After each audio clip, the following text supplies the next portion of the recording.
A gente sabe que incomoda com esse calor, então é terrível. Mas vamos fazer um pouquinho esse sacrifício. Tenho certeza que vai diminuir o tempo de purgatório de muita gente aqui, inclusive o meu.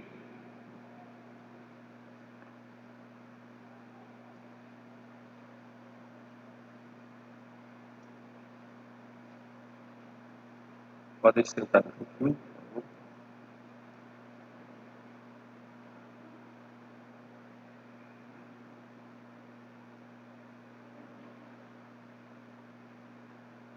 Como eu disse no início da missa, nós hoje começamos o tempo da Septuagésima, que é esse tempo de preparação para a Quaresma.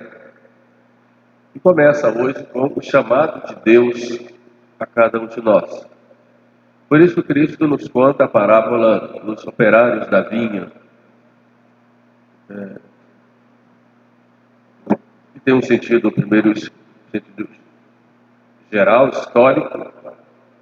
Na verdade, os operários da vinha são os homens, começando lá com Adão, depois com Noé, com Abraão, os patriarcas, os profetas, depois o próprio povo judeu como tal, depois os apóstolos, com Jesus Cristo, e também cada um de nós, não judeus, estamos chamados a participar dessa vinha, que na verdade é o reino de Cristo, no sentido amplo, e no sentido mais estrito, a alma de cada um de nós é essa vinha que nosso Senhor plantou e na qual nós devemos trabalhar para a nossa santificação.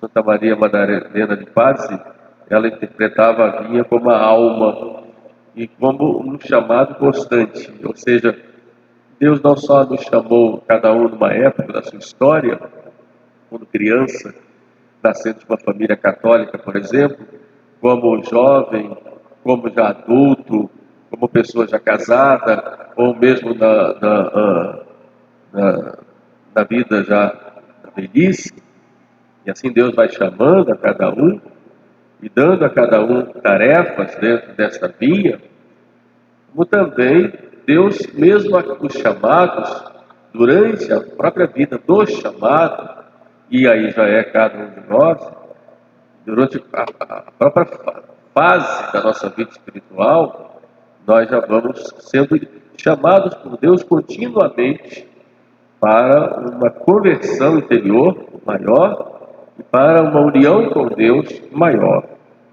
De modo que todos aqui nós somos chamados. E Jesus disse: não fostes vós que me escolhestes, mas fui eu quem vos escolhi. Quando nós falamos do chamado, imaginamos Jesus chamando os apóstolos, por exemplo, às margens do lago da Galileia, mas na verdade ele chama cada um de nós e tem os seus meios para chamar. Pode ser através de um amigo, através de uma leitura, através também de um acontecimento, através de uma inspiração interior, não importa. Importa que nós fomos chamados por Deus. Agora, seremos ou não escolhidos, e aí nós entramos na moral, na própria moral da parábola, porque muitos são chamados e poucos os escolhidos.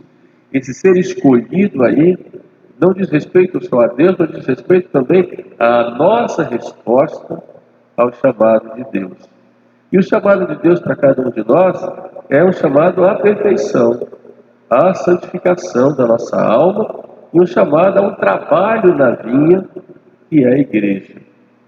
Então, um compromisso nosso com a nossa santificação, com a nossa salvação e santificação, e um compromisso também nosso com a santificação do próximo, porque nós fazemos parte de um corpo, que é a igreja, da qual nós somos membros, cada um na sua condição, seja como clérigo, seja como leigo, seja como clérigo na sua função oficial, na hierarquia, seja como leigo nos diversos trabalhos. Por isso incumbe a cada discípulo de Cristo o dever de testemunhar e de disseminar a fé, como nos fala o magistério. Então esse é o sentido do chamado. Somos todos chamados por Deus. Eu tenho uma vocação. Quando, por exemplo, uma pessoa deixa o seminário, porque preferiu se casar, por exemplo, as pessoas costumam dizer que aquele jovem perdeu a vocação. Não, não necessariamente. Porque o matrimônio é também uma vocação. A vida celibatária, sem ser sacerdote, ou sem ser religioso, religiosa, no convento, por exemplo, é uma vocação. Como o matrimônio, no cuidado de uma família, célula, máter da sociedade, é uma vocação. É uma vocação muito importante e necessária na igreja. Porque vocês, como leigos, na vida de vocês, vocês têm uma missão que é muito importante e necessária. Que é a missão de submeter todas as realidades temporais ao reinado de Nosso Senhor. Na verdade, o reinado social de Nosso Senhor acontece quando, no sentido prático, eu quero dizer, quando cada lei vive a sua vocação laical, colocando Nosso Senhor como centro. O meu viver é Cristo, de que fala São Paulo. Nós somos chamados a isso, a essa vivência em Cristo, a ter os pensamentos de Cristo, a ter as atitudes de Nosso Senhor Jesus Cristo, a viver nele, por ele e dele. Por isso é importante haver uma interior comunhão nossa com o nosso Senhor, uma verdadeira intimidade com Ele, para que nós possamos receber dele, não só as graças, mas receber dele também o seu próprio ser, para nós vivermos o Cristo externamente diante das pessoas. O grande desafio nosso é nos convertermos a isso. Porque na hora de falar é fácil. O discurso é bonito. Mas na prática, seja na defesa de Deus, da igreja, seja no meu comportamento, na minha atitude com o nosso Senhor, aí não é fácil, porque eu tenho inimigos.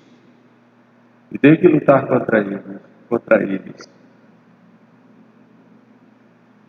São Paulo nos coloca uma coisa muito interessante. São Paulo era muito prático.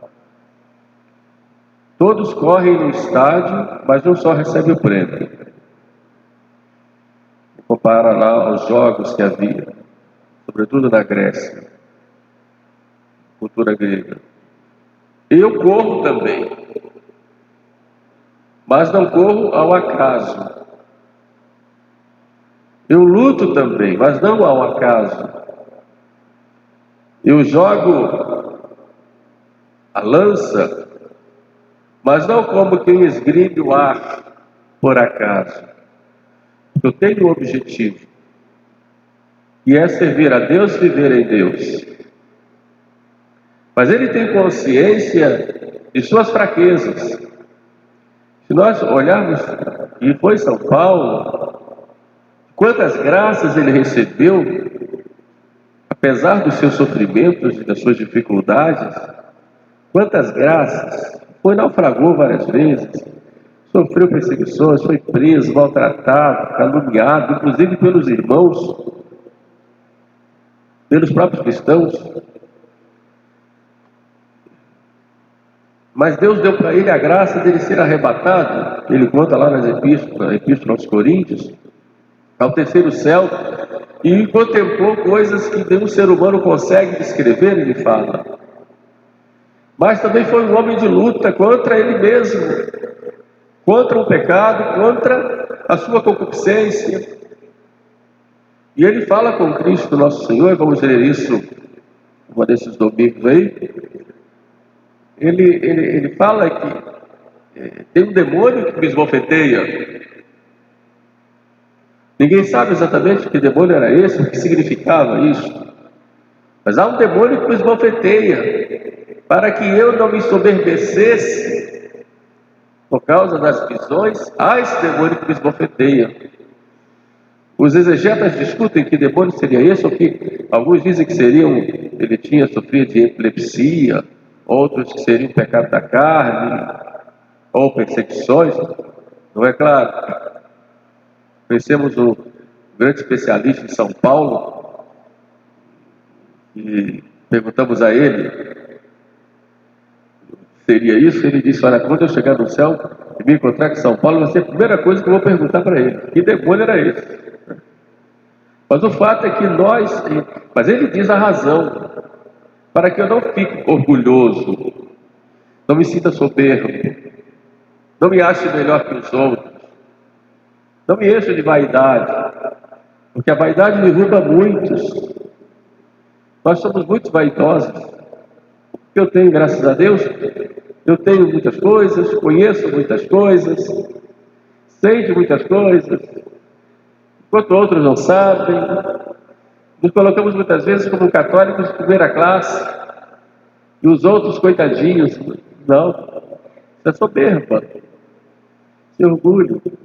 Aí eu tenho muitos bens, sou ótimo financeiramente. Não é disso que se fala. Então nós somos muito orgulhosos. Então São Paulo diz, há um demônio que me esbofeteia para que eu não caia no orgulho. Por isso eu tenho que lutar. Por isso eu castigo o meu corpo e o reduzo à servidão, para que não aconteça que eu, tendo pregado aos outros, eu mesmo venha a ser reprovado. Aí é a necessidade da penitência para cada um de nós. O que quer dizer castigar o corpo? É a penitência, é o sacrifício. Nós todos temos que fazer penitência. Se nós não fizermos, nós pereceremos. Jesus chega a dizer, a certo momento, quando os apóstolos falam que houve um demônio lá que não conseguiram tirar de uma pessoa, Jesus disse que existem certas classes de demônio que só sai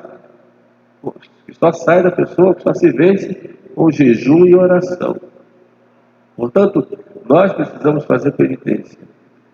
E o próprio Cristo disse, se vocês não fizerem penitência, todos perecerão. Olha só. E o que foi a vida de Cristo, senão uma vida de penitência? Ele já começa a fazer penitência logo no nascimento. E depois da sua vida, os seus trabalhos, suas caminhadas depois, o jejum, e vai assim. Então nós temos que ter esse cuidado, como São Paulo, de ter uma vida de sacrifício. E ele diz, castigo o meu corpo e o reduzo à servidão. O corpo deve estar sujeito à alma e a alma sujeita a Deus. Para que não aconteça que eu, tendo pregado aos outros, eu mesmo venha a ser reprovado. Mas depois ele dá um caminho aí na epístola, gostaria que depois vocês relessem em casa, a epístola de hoje. Ele dá um caminho comparando o povo de Deus, o povo hebreu, que recebeu tantas graças, que foi libertado do Egito passando no mar, a pé enxuto. Depois, esse povo bebia da água espiritual que era o Cristo, mas de muitos deles, Deus não se agradou. Exatamente, ele faz essa comparação com nós, que somos cristãos. Essa água do Mar Vermelho representa o nosso batismo. Nós recebemos o batismo. E recebendo o batismo, nós tivemos um compromisso com Deus. Beber da bebida espiritual que o seguia, que era o Cristo, ele compara a Eucaristia. Nós também recebemos o Cristo, que é a Eucaristia. Mas só isso não basta. Porque de muitos deles, Deus não se agradou. Ou seja, só ter uma religião formal não basta.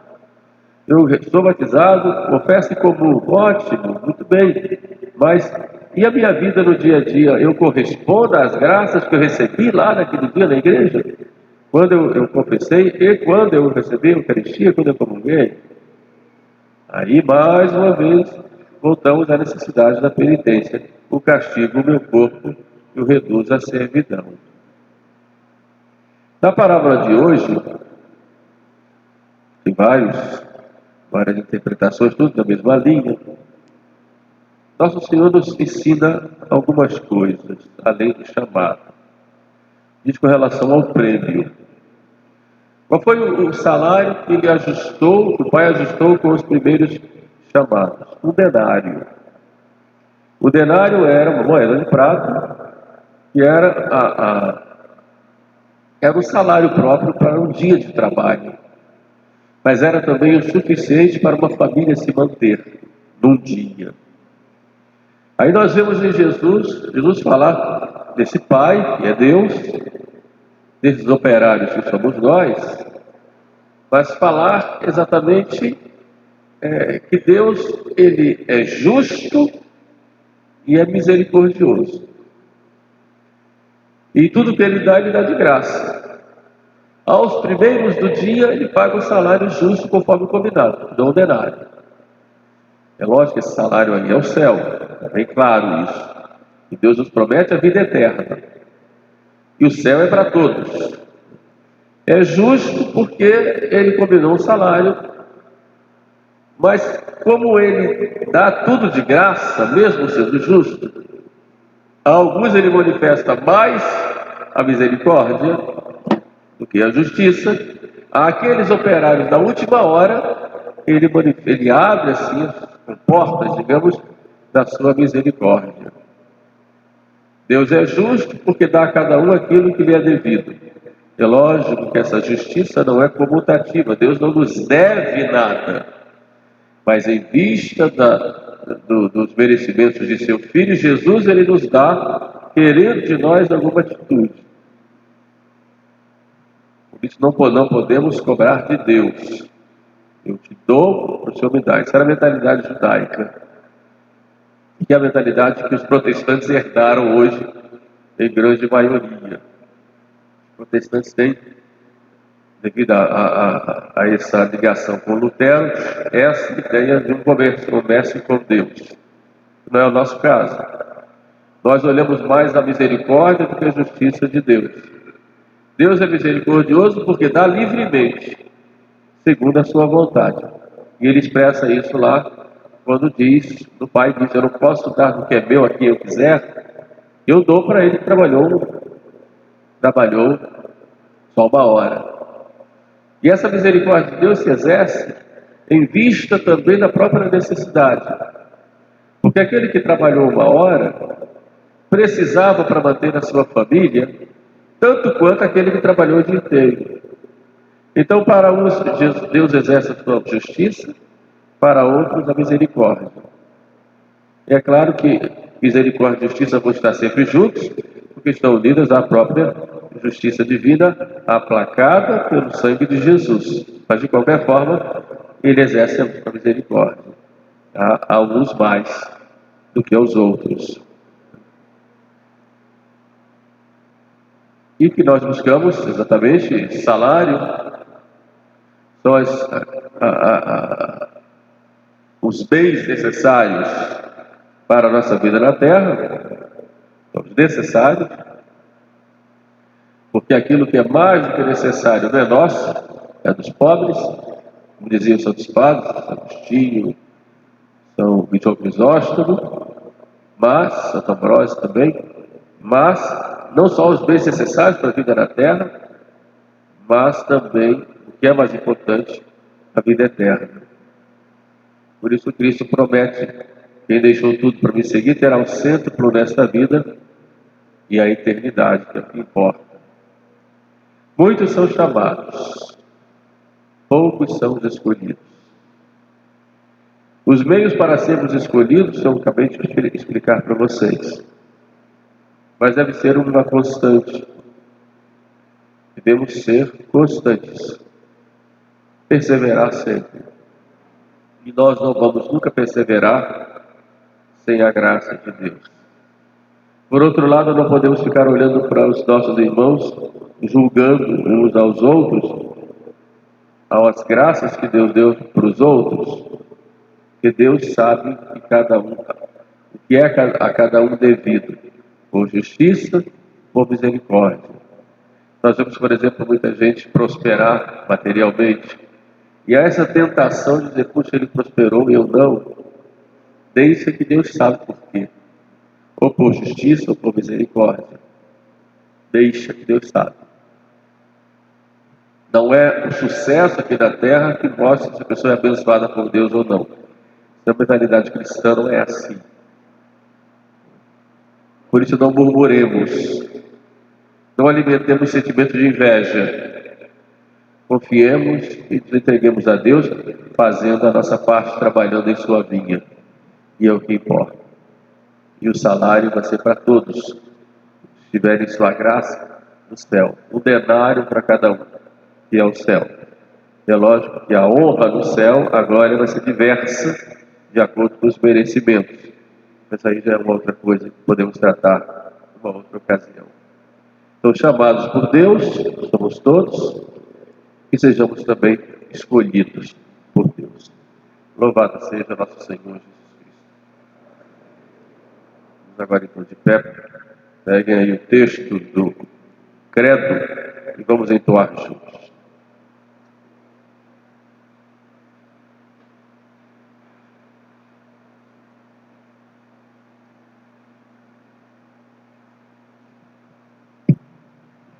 Credo, que no Deus